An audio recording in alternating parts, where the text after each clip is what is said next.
আজ আমি এমন একটি সুন্দর জায়গায় এসেছি যে জায়গায় আসতে আপনাদের কোনো এন্ট্রি ফি লাগবে না, ফ্রি অফ কস্টে আপনারা এসে এখানে ঘুরে যেতে পারবেন।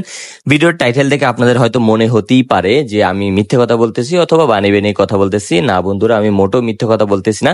এখানে যদি আপনারা আসেন, এখানে আসতে কোনো এন্ট্রি ফি লাগে না এবং এত সুন্দর এবং মনোমুগ্ধকর পরিবেশ। এখানে যদি আপনারা আসেন তাহলে আপনাদের যতই মন খারাপ থাকুক না কেন, যতই ডিপ্রেশন থাকুক না কেন, নিমেষেই সবকিছু দূর হয়ে যাবে।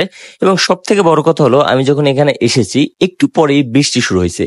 বৃষ্টিতে চারপাশের পরিবেশটা আমার কাছে এত সুন্দর লাগতেছিল এবং আমি যখন এখানে দাঁড়িয়েছিলাম, আমি একটা টং দোকানে দাঁড়িয়েছিলাম এবং আমার মাথার উপরেই ছিল টিনের চালা। টিনের চালার উপরে যখন বৃষ্টি পড়তেছিল, রিমঝিম বৃষ্টির আওয়াজটা আমার কানে এখনো বাজতেছে। আপনারাও একবার শুনুন।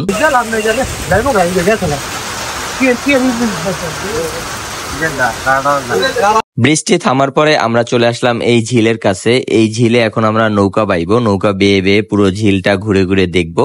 এখানে যদি আপনারা আসেন তাহলে কোনো এন্ট্রি ফি লাগবে না, সেটা তো আমি আগেই বললাম। তবে বিভিন্ন রাইড আছে, এই রাইডে চড়তে আপনাদের টাকা দিতে হবে। মেবি সবগুলো রাইডে 30 টাকা করে টিকিট। আর এই যে নৌকায় যদি চড়েন তাহলে আধা ঘন্টা চললে 100 টাকার মতো দিতে হবে। তবে মজার ব্যাপার হলো, আমাকে কোনো টাকা পয়সা দিতে হবে না। এখানকার যিনি তত্ত্বাবধানে আছেন তিনি আমাকে ইনভাইট করে আনছেন, আমার জন্য সকল রাইড এবং সবকিছু ফ্রি। এখানে কিন্তু পান করি দেখা যাচ্ছে, ডুব দিয়ে মাছ ধরার ট্রাই করতেছে অথবা মাছ ধরতেছে। আমি এখন নৌকায় উঠবো। বিসমিল্লাহ। যে নৌকায় উঠলাম। আসেন আসেন, আপনারাও আসেন, বসেন। এখানে আমি একা নেই, আমার একটা পুরো টিম আছে এখানে। এখানে ইব্রাহিম ভাই আছে, তুষার ভাই আছে, সালাউদ্দিন ভাই আছে। নৌকা বাইতেছি, এটা হলো শো। আমি আসলে নৌকা বাইতে পারি না। ওই পান করি পাখিটার কাছে যাব, দেখি ওটা ধরতে পারি নাকি। আজকে ওয়েদারটা কিন্তু অনেক ভালো, মানে এরকম একটা জায়গায় ঘোরার জন্য আজকে ওয়েদারটা একদম পারফেক্ট। ফোটা ফোটা বৃষ্টি পড়তেছে, রোদ তো নেই, আকাশে মেঘ, অনেক ভালো লাগতেছে। এই জায়গাটা কিন্তু একটা টুরিস্ট প্লেস। একটু পরে এখানে অনেক মানুষ চলে আসবে। কই পাখিটা কই? ওই যে আমরা ঘুরতেছি, ওই ঘুরতেছে। এই জায়গাটার নাম হলো মিজমিজি দক্ষিণপাড়া 10 পাইপ। বাংলাদেশের যেখান থেকে এখানে আসতে চান, আপনাদের প্রথমে আসতে হবে চিটাং রোড। চিটাং রোড এসে তারপরে ওখান থেকে আপনারা একটা রিক্সা নিলে, যে কোনো রিক্সাওয়ালাকে যদি বলেন যে আমি 10 পাইপ যাব বা মিজমিজি 10 পাইপ যাব, তাহলে আপনাদেরকে এই জায়গাটা নিয়ে আসবে।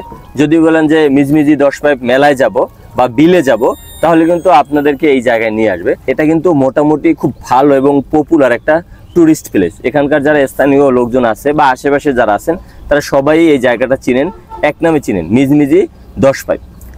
বাচ্চাদের খেলাধুলার জন্য মানে খোলা একটা জায়গা এবং অনেক রাইড আছে এখানে। বাচ্চাদেরকে নিয়ে আপনারা এখানে ঘুরতে পারবেন, অনেক সুন্দর সুন্দর জায়গা আছে। আপনারা যদি আসেন, আমার সাথে যোগাযোগ করে আসেন, আমি ডিসকাউন্টের ব্যবস্থা করে দেবো না, যদি আপনারা আমার সাথে যোগাযোগ করে আসেন। আর যদি আমার ভিডিও দেখে আসেন, কমেন্ট বক্সে বললেন যে হ্যাঁ ভাই আমি যাব, আপনি একটু আমার ডিটেলসটা বলে দেন। যদি কেউ লোকেশন না চিনেন, আমি লোকেশনের পুরো ডিটেলসটা আপনাদেরকে বলে দেবো, অথবা এখানকার যারা অথরাইজ আছে তাদের একজন কন্ট্যাক্ট নাম্বার আপনাদেরকে দিয়ে দেবো। সে আপনাকে ফুললি গাইড দিবে যে কিভাবে আসবেন, অথবা এখানে এসে কিভাবে আপনারা ঘোরাফেরা করবেন, সবকিছুর গাইডলাইন আপনাদেরকে দিয়ে দেবে। নারায়ণগঞ্জ, চাষারা অথবা মুন্সিগঞ্জ ওই সাইড দিয়ে যারা আসবেন, তারা কিন্তু চাষারা থেকে ঢুকতে পারবেন। নারায়ণগঞ্জ চাষারা থেকে ঝালকুড়ি আসবেন, ঝালকুড়ি থেকে আপনারা এখানে খুব ইজিলি আসতে পারবেন। ভিডিওটি এখানেই শেষ করব। যদি ভিডিওটি ভালো লাগে অবশ্যই সবাই লাইক, কমেন্ট, শেয়ার করবেন, চ্যানেলটি সাবস্ক্রাইব করবেন এবং অবশ্যই ভিডিওটি শেয়ার করে অন্যকে দেখার সুযোগ করে দেবেন। আরেকটা কথা বারবারই বলি, ভাই আমার ভিডিওটি কেমন লাগছে অবশ্যই আপনারা কমেন্ট করে জানাবেন। কমেন্ট করে জানালে কি হয়, আমি বুঝতে পারি যে আমার ভিডিওর কোথায় ভুল আছে। এগুলো যদি আপনারা আমাকে ধরিয়ে দেন, তাহলে আমি পরবর্তীতে এই ভুলগুলো যেন না হয় সেটার দিকে খেয়াল রাখবো। ফেসবুকে অবশ্যই একটা ফলো দিয়ে রাখবেন।